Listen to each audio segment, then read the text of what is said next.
All right, now the next word that we have here is the Gehenna. And this word refers to a place of burning where the wicked will suffer for their sins after the resurrection of damnation. But nowhere does the Bible teach that the punishment of the wicked here will be for eternity. To translate Gehenna directly would mean the valley of the Son of Hinnom. The reason for this is because there was a valley south of Jerusalem outside the city called Gehenna. In ancient times, the wicked king Manasseh sacrificed his children in the fire to the pagan god Molech here. All right, so this word Gehenna is actually is the closest thing that we have actually to hell that most people think of. This is the punishment of the wicked and the fires that come from God. So when hell is translated from this word in the New Testament, we're speaking about the punishment of the wicked and the fires.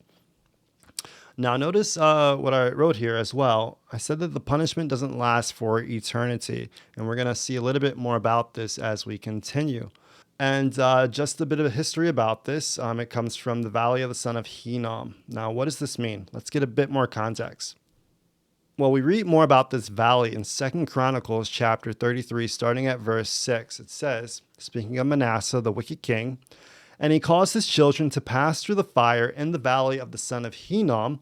Also, he observed times and used enchantments and used witchcraft and dealt with a familiar spirit. And with wizards, he wrought much evil in the sight of the Lord to provoke him to anger. Gehenna, this is from Britannica. Gehenna originally was a valley west and south of Jerusalem where the children were burned as sacrifices to the Ammonite god Moloch. This practice was carried out by the Israelites during the reigns of King Solomon in the 10th century BC and King Manasseh in the 7th century BC and continued until the Babylonian exile in the 6th century BC. Gehenna later was made a garbage center to discourage a reintroduction of such sacrifices. All right. So Gehenna was a place of burning. It was a place where people were burned, and it was also a place where garbage was burned, and the fire wouldn't go out until all the stuff there was burned. Now, this is what Christ, he was referring to in Mark chapter 9, verse 43, actually. He said, if thy hand offend thee, it's better for thee to cut it off and to go into life maimed than to have two hands going into hell, the Gehenna. When he used this word Gehenna, he was using the Gehenna outside of Jerusalem as a type or as a symbol of the greater fire that's going to take place at the end of the millennium, as we're going to see later, where the destruction of the wicked will take place in the future. Let's read a little bit more. This is from the New World Encyclopedia. It says, originally, it referred to a garbage dump in a deep, narrow valley right outside the walls of Jerusalem, where fires were kept burning to consume the refuse and keep down the stench. It is also the location where bodies of executed criminals or individuals denied a proper burial would be dumped. It's very important. Criminals would be dumped here. The wicked. In addition, this valley was frequently not controlled by the Jewish authorities within the city walls. It is traditionally held that this valley was used as a place of religious child sacrifice to Moloch by the Canaanites outside the city.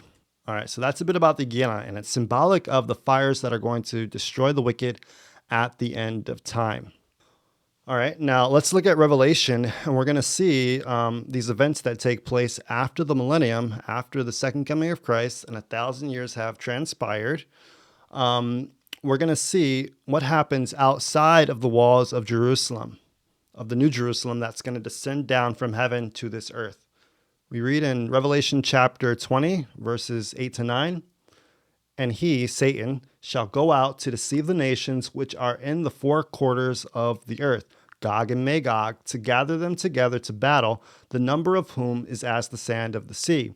And they went up on the breadth of the earth and compassed the camp of saints about, and the beloved city. This is the New Jerusalem. So are you seeing the connection here?